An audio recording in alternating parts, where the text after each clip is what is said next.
Hello, I'm back. So today I'm going to do something a bit different. Although I'm in the studio, I'm not going to be talking about the ramshackles because for a while I was thinking I was going to take some of those to Borders Art Fair, which is actually starting 2 weeks today, so scarily close. But I was thinking I was going to push some of them along. And that really wasn't going to work because I was pushing them ahead of where they were really at. And also I want to share that whole body of work as a collection, and I wouldn't have space at the art fair. So what I've been doing over the last few weeks is going back to a couple of the larger paintings of my Wild Flora series that weren't working at the time when the rest of them were done, and I just left them alone. And so what I'm going to share with you today is something around, or something a little bit similar to what we've taught before, but we've never done it in quite this way before. And so I'm going to share with you my tips for how you take paintings that have got sort of stuck and weren't going anywhere. How do you move them on? Especially when you go back to them after a time away. So I'm going to turn the camera around. I'm going to share with you my top tips, and hopefully one or both of these larger paintings will make it with me to Borders Art Fair in a couple of weeks' time. So the first thing that I do when I'm trying to got these paintings on the wall, I want to move them on, and the first thing I'm doing is I go back to my series journal, my series sketchbook, which you've heard me talk about before, and this is the one for the Wild Flora, and I do a review of what I've got. And in this case I've got two large paintings, so these are just some photographs of them that I had that I've printed out, but these are just little thumbnails, which I find is a helpful way of doing it, just simply drawing out the shapes and the marks that you've got in the painting, just a sort of simple sort of start point. And then I'm describing almost as well as a list, really, all of the elements of the painting. So I'm not talking about the materials, I'm not talking about my opinion of whether it's good or bad. I'm literally describing each of the things of the painting. So I'm describing the colours, I'm describing the shapes, I'm describing how the shapes sit relative to the edges of the painting. I'm talking about the types of marks, I'm talking about the tonal value. So I'm literally describing all of the elements of it. So the first one here, four somewhat similar shapes, and there we go. Was I aware of that? Well, in some ways I don't think I was. So the helpfulness of this is that it really highlights to you what is going on in the work. And sometimes, even if you're staring at the work, you don't see that until you start to force yourself to describe it. And so that's very, very helpful and gives you a sort of start point. And then once I've done that, I then broadly describe what I want to do to change, and maybe some assessment of what it's like now, but more what is needed for the work. And this is very general. I don't want to tie anything in. I want to keep things loose and expressive when I go to do the painting, so I don't want to get too straitjacketed about it, but I just want to have an overview, a sense of where I think these paintings need to head. And so for this one, if I just sort of highlight some of the things, what I've said here, and this description on this page is for this painting here. I've just put all too meek and mild, needs more energy, more impact, much more differences in sizes of shapes, less literal and more dramatic, big brushes.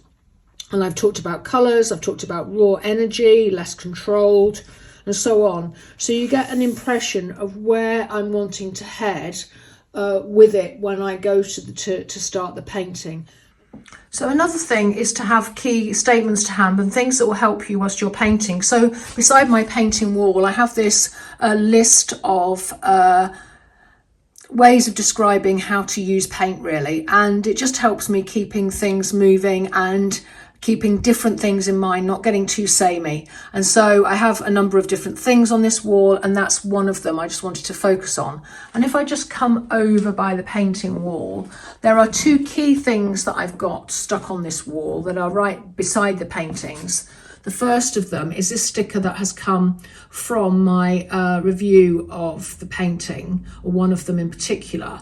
and it says bolder, more dramatic, less literal. And that just really helps me as I'm trying to push the painting on, and I can look at that and think, am I doing these things? And then the next thing that's up on the wall in a sort of permanent position now is this, that's come from a wonderful Emily Ball course. Emily Ball does a lot of great courses for abstract artists, semi-abstract artists, and representational artists for that matter as well. But this one is particularly pertinent for me, especially now, and that is eliminate the idea of a fixed viewpoint. Really helpful when the painting that you start with has a clear horizon line. So another thing is, it's easy to think this is obvious and then not to do it. So laying out your brushes so that you have a variety of different sizes and different shapes and different ways of making the marks to hand. So these are some of mine laid out here. I'm just sort of drying them, all different sorts of things. There's my trusty knitting needle, I don't know if you can see it. And then make sure that you are coming back to and reviewing your painting palette and making sure that you have all of the colours to hand and know how to mix them, and have some trial and error going on. And you can see a number of my small brushes are sort of encased in paint here on the palette. And the other thing is, if you're using collage, I've been creating a whole new stash of papers for this particular two paintings, just so that I have them to hand. So everything is abundant. I'm not worrying about materials or brushes or getting stuck because I just don't have all of the materials available. So it sounds like an obvious one, but really important. Okay, so next up, no surprises, lots of studies, different types of studies, shaking things up a bit, not doing just the same studies, asking yourself at the beginning of doing the studies what you're doing the studies for. And these were done in different ways. This one here with a grid across it was done with tapes, so that you get the marks kind of quite dynamic because they were going across the tape and it was almost done as one big piece. And that helps you with thinking about tension in the work. And then I just did these small studies to get the combinations of colours and to start thinking about using maybe the blue in a different way to having it as the sky, and so on and so forth. And I continued with that when I was doing these sorts of studies. And then I did other studies that were trying to get some of the idea of the different sorts of textures. So you've got the grasses on the one hand and the banks and the solidness on the other. So anyway, a whole variety of things, keeping things fresh. And you never know when some of these are going to give you the magic and the little snippets of things that are going to appear in your paintings. So here I am working on the brambles small studies. And in these studies, I'm really focusing on getting the variety of marks and practicing my mark making and being different with the mark making, but also thinking about this tension with the asymmetry of having a sort of imbalance in the relationship of the shapes on the surface. And so I do these studies really quickly. They only took 3 minutes each, and they just get your eye in really ahead of painting.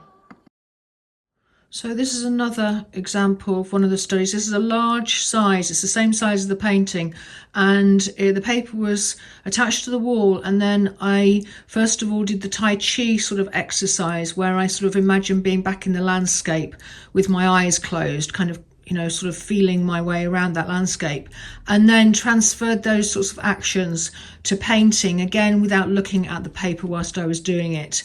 And the useful thing about this is it starts giving you some of the energy and the marks.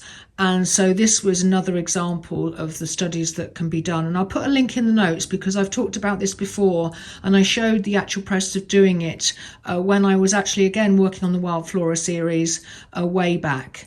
So I'll put that link in the notes. And the final tip I have is to keep going as you sort of progress. Don't give up, even though you might be bashing your head against a wall for a while.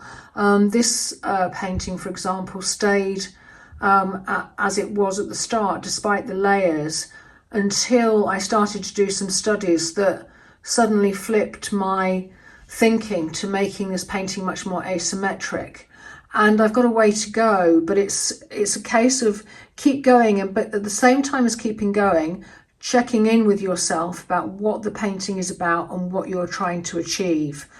And in this case of the brambles, I'm trying to achieve that feel of being amongst those brambles and the whole way of the branches and the energy and the tension that exists. And that's really what it's about. So it's a case of keep going and keep checking in with yourself about what your intention is for the work. So I hope that's been helpful. I'll just give you a sneaky peek here of one of these two pieces, which I'm feeling is pretty much ready to go. So apart from the name, which I'm still working on, hopefully this one and maybe the other one too will make it to Borders Art Fair with me in a couple of weeks' time. So thanks very much for watching, and please do comment. You know, I love to have a dialogue with you about the work and about the ideas, and I'll catch you next time. So thanks a lot. Bye bye.